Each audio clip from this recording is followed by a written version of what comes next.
Hi friends, welcome to my channel. இந்த video பிடிச்சிருந்துன்னா subscribe பண்ணுங்கள், like பண்ணுங்கள், ஷேர் பண்ணுங்கள், கமெண்ட் பண்ணுங்கள், பெல் பட்டனை கிளிக் பண்ணுங்கள்.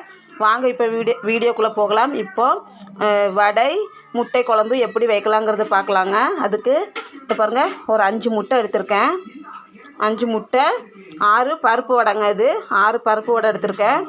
இப்போ பாருங்கள், அரை முறி தேங்காய், சின்ன தேங்காய் தாங்க இது. ஒரு அரை முறி தேங்காய், சின்ன தேங்காயில் ஒரு அரை முறி தேங்காய் எடுத்துருக்குறேன். பெரிய வெங்காயத்தில் ஒரு பாதி வெங்காயம் இந்த மாதிரி நறுக்கி வச்சுருக்கேங்க.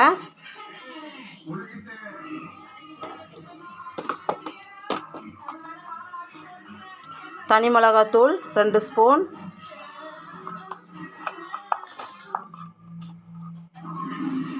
மல்லித்தூள்,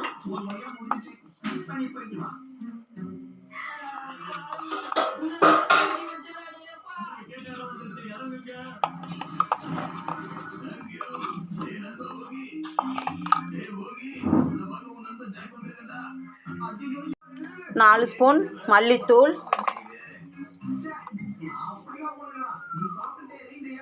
1/4 ஸ்பூன் மஞ்சள் தூள்,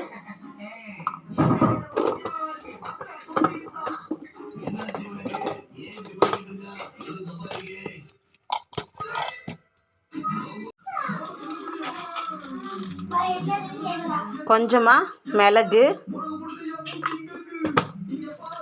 இது அரைக்கிறதுக்குங்க. கொஞ்சமாக புளி ஊற வச்சுருக்கேன்.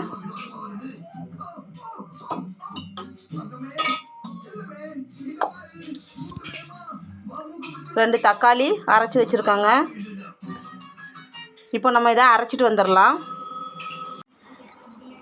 இதோ பாருங்கள் ஃப்ரெண்ட்ஸ், இந்த அளவுக்கு நல்லா நைஸாக அரைச்சிக்கணுங்க. ரொம்ப நைஸாக அரைச்சிக்கணும். இப்போது இது எப்படி வைக்கலாங்கிறத பார்க்கலாம்.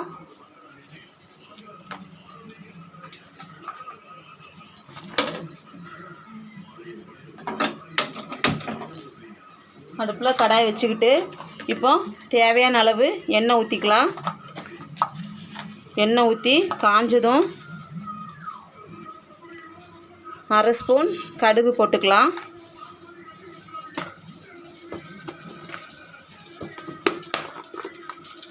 கடுகு பொரியட்டும். பாருங்கள் ஃப்ரெண்ட்ஸ், கடுகு பொரிஞ்சதும் ஒரு பெரிய வெங்காயம் நீல வாக்கில் கட் பண்ணி வச்சுருக்கேன். இப்போ பாருங்கள், ஒரு பெரிய வெங்காயம் நீல வாக்கில் நறுக்கி வச்சுருக்கேன். அதையும் போட்டு வதக்கிக்கலாம்.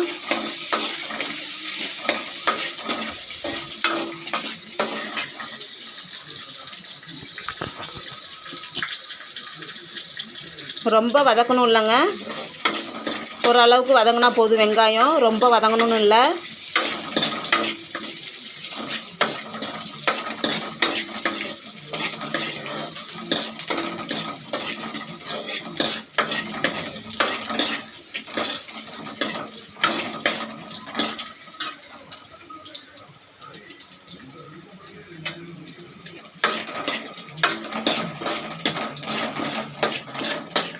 போதுங்க.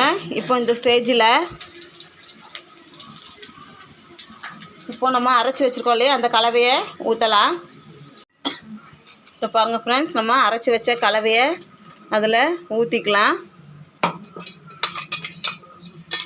இப்போ தேவைக்கு கொஞ்சமாக தண்ணி ஊற்றிக்கலாம். தேவைக்கு தண்ணி ஊற்றிக்கலாம்.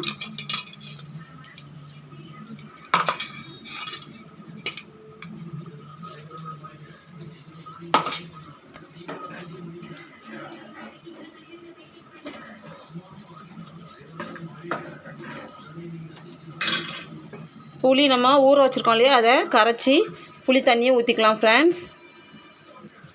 புளி தண்ணியை ஊற்றிக்கலாம்.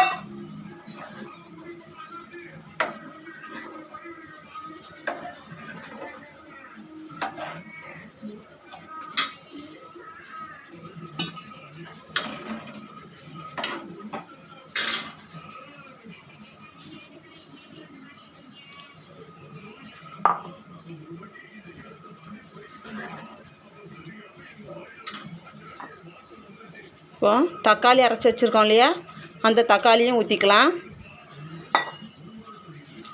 இப்போ தேவையான அளவு கொஞ்சம் தண்ணி ஊற்றிக்கலாம் ஃப்ரெண்ட்ஸ்.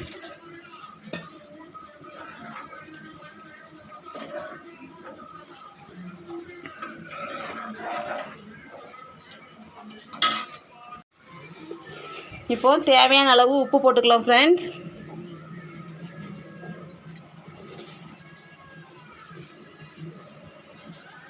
உப்பு தேவையான அளவு உப்பு போட்டுக்கலாம்.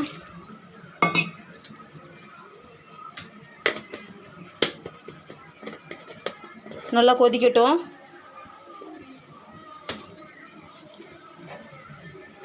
ஒரு 2 கொதி வரட்டும். 2 கொதி வந்ததும் வடையும் முட்டையும் போட்டுக்கலாம்.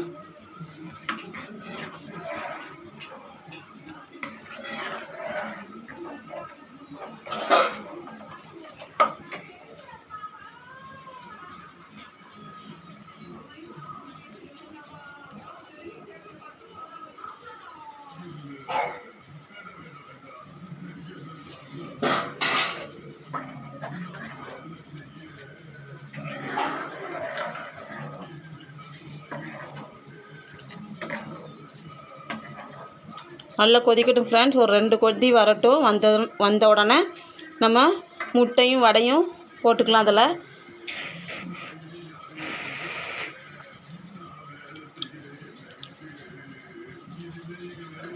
எங்கள் வீட்டில் இருக்கிறவங்களுக்கு தக்காளி வதக்கி போட்டதை விட அரைச்சி போட்டால் தான் பிடிக்கும். அதனால தான் நான் அரைச்சி போட்டிருக்கேன்.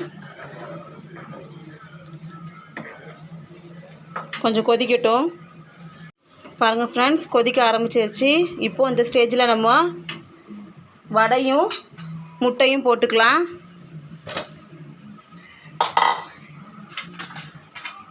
ஆறு வடையும் 5 முட்டை வச்சுருக்கோம் இல்லையா, அதையும் போட்டுக்கலாம். நல்லா கொதிக்கட்டும் ஃப்ரெண்ட்ஸ்.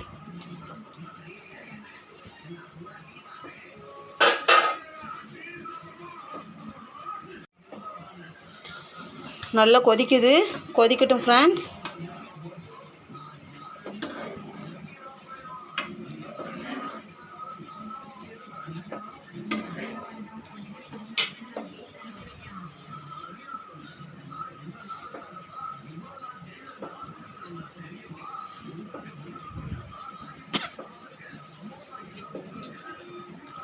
நல்லா கொதிக்கட்டும்.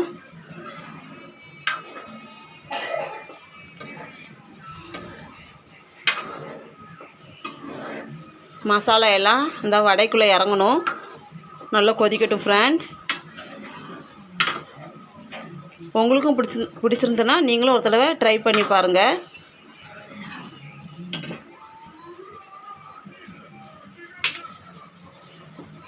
நல்லா கொதிக்கட்டும். அவ்வளோதான் ஃப்ரெண்ட்ஸ், நல்லா கொதிச்சாச்சு குழம்பு. இப்போ நம்ம இந்த ஸ்டேஜில் கருவேப்பிலை மல்லி இலை போட்டுக்கலாம். அவ்வளோதான். அடுப்பை ஆஃப் பண்ணிக்கலாம் ஃப்ரெண்ட்ஸ். நல்லா கொதிச்சாச்சு. நல்லா கொதிச்சாச்சு.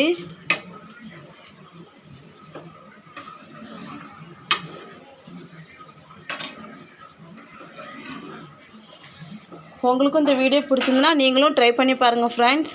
அடுப்பை நம்ம ஆஃப் பண்ணிக்கலாம்.